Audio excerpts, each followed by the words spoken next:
out with one page that says, principal, you can do the job, principal, you can't. Okay.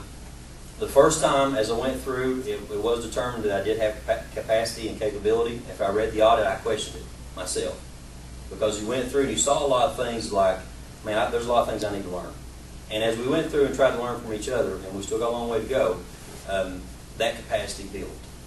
Now, they came back 2 years later, and the principal authority, the principal does have the ability to lead the intervention, should remain as principal of Shelton Park High School. I was so happy when I bought a new truck, they told me I keep my job. Were you sweating? Did you sweat? No, I was sweating on the first one because I didn't know what to expect. Yeah. When they walked in on the first one, I was like, I didn't know what I didn't know. And there's a lot of things I learned, but there was also some reassurance from the first one. Your faculty is doing some good things. You've got a long way to go. And I think that this audit says we've come a long way, but we still got a long way to go. Now, I want to give you kind of close with a couple of slides talking about my view.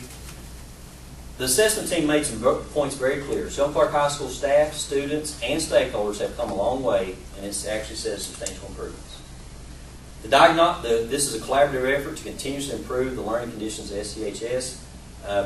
We share ideas. We talk to each other. We don't always agree, but we try to find some common ground. There are some times, to be honest, that Mr. Fletcher, you're the principal, you make the decision and you go. And you can't find the agreement, sometimes that has to happen. But I hope in each situation where I've done that, the teachers can understand why I made those decisions. If not, they've done a good job of hiding it. But again, I can't say enough great things about staff. And we still got a long way to go, though. We need to develop clear processes. In other words, Tricia Williams works so hard to be, she's kind of like our building level special ed coordinator. And she's very qualified. Let's say she winds up being a district coordinator somewhere else. Can someone else step into her role and do the same things that she was doing? It's all laid out for her. You have to have a clear process for that to happen. Don't get me wrong, the process is only good as the person that you have there. I'll stand by that. But still yet, to have the expectation when you walk into the new job means a lot. Even though we made improvements, I've said this several times, we're still not where we want to be. Again, partially satisfactory, exemplary. We want to be in that exemplary phase. We are pleased that we've had a lot of things that was said about us, but we also know that if you look at those priority improvements, there's things we need to improve. The diagnostic review has to be used as a roadmap to continue improving our schools. That's what it is. It is a map for this is what you need to do to continue improving. These are things you're doing well. These are things that you need to work on. And if you work on these things, we might pull out some force. And maybe you can answer this question. Sure. We should put it out there. I'm still curious about this. Test scores.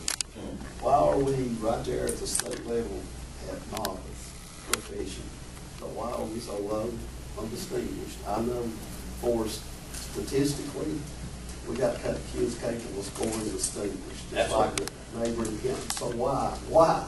The question. Why is that? As far as now, your scores you have in the academic areas, you do have a lot of things as far as distinguished.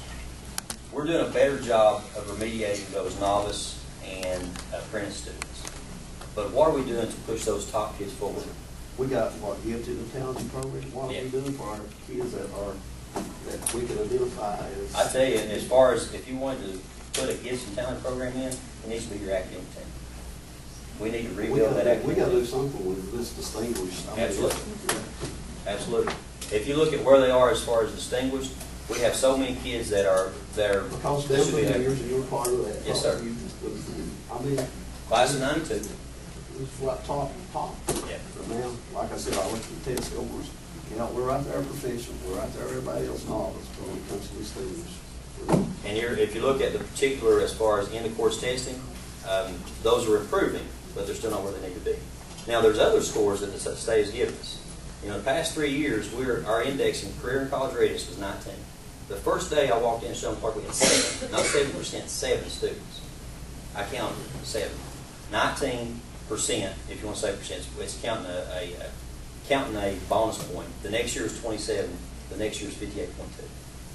So there are, and that's well above the state average. So there's some areas as far as career and college readiness. How many kids do we have walking out of Shelton Park High School that go straight into a college class, into a career class? Now, I'm not going to disagree with you as far as distinguished. You're right. You're absolutely right. And what are we going to do to make sure that increases? That's what we have to use this diagnostic review to do. Now, I will say this. Shelton Clark High School, and this is something that very, very proud of.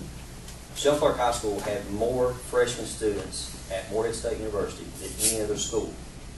Not in Kentucky, than any other school. We had more incoming freshmen. And there's been and more importantly, most of those kids that I know are still there. They're not dropping out. They're sticking with it for the most part. There's some discrepancies. But Tina Lawson was a student I had the first year. She and Mr. Fletcher, almost well over half the students that are in this remedial math class are from Shelton Clark. You can't say that now. When she went to Big Sandy, you can't say that. Yeah, that was the joke of Big Sandy for a long time. Yeah, it they was. had the building over there, and it was for Shelton Clark. Yeah. They called it Shelton Clark Annex. The remedial yeah. building. And I'll be honest with you, when I first came into it, I didn't realize that.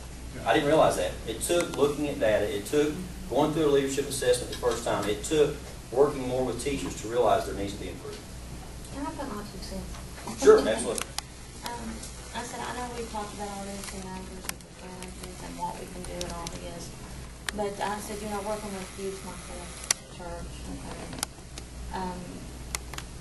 I think we need a priority of making a kid not feel self, you know, we don't know what each child comes to school with, you know, and you know, like I said, the percentage, you know, you can see, well, the other percentage might not be having that good of a day, you know. What can we do to motivate these children and say, hey, you don't have to continue in this path? You want me to give suggestions for you guys? Just what, any of us. And I tell you what, one of the things that all we of us started working this year, together, what can we do? communicate. That's the first step.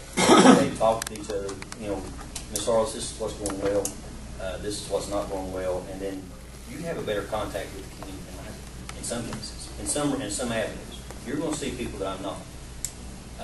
For example, I talked with Miss Preston at E, and she was talking to me about some of the perceptions that she has in her community about Shelton Park High School. I didn't know that. But what do I need to do to change that? Now, it hurts. And some of those are good, some are bad, but some of those where you have to communicate to what you do. Because I think if we could accomplish that and get 100% of the children saying, yes, I can. Absolutely. And yes, I am worthy. And Absolutely. yes, I do deserve this, you know, to work hard. And I think if we can do that and pull them from what they're used to or I think we would be amazed what we can. It's the only hope we got for Yeah. our county. Well, the only, perfect example that Stockton, who was raised here, raised very poor. And my understanding is that there were some people here, some teachers here that made a very, very big impact in his life, including Roger. Just took a poor kid aside and, you told him he could be much more than what he could be. Well, Dewey worked with our school for a week while we were, and he was part of the District 180 when he was associate commissioner. And he did a presentation that we tried to work out a schedule for him to come back and give to our teachers, because I thought it was very important for those teachers to see that. With his busy schedule, we couldn't work it out. But I know that I think I could call up just anybody in our district, not just me. Anybody in our district could call him up and other people and say, okay, what's some kind of suggestion you have? Have those back to the communication. Yeah, especially in that area. Like I say too, where he had a motivation thing every morning. Wouldn't that be awesome at the school? I mean, just Oh, yeah, I like his- and yeah, I have a like his motivation presentation that he speech, did say, at yes, you Atkins. are, yes, you can, you know, or have a greeter at your door. Be ready as the cardinal. Yeah. Now, I will say this. The one thing that, and I'm going to give Marianne credit.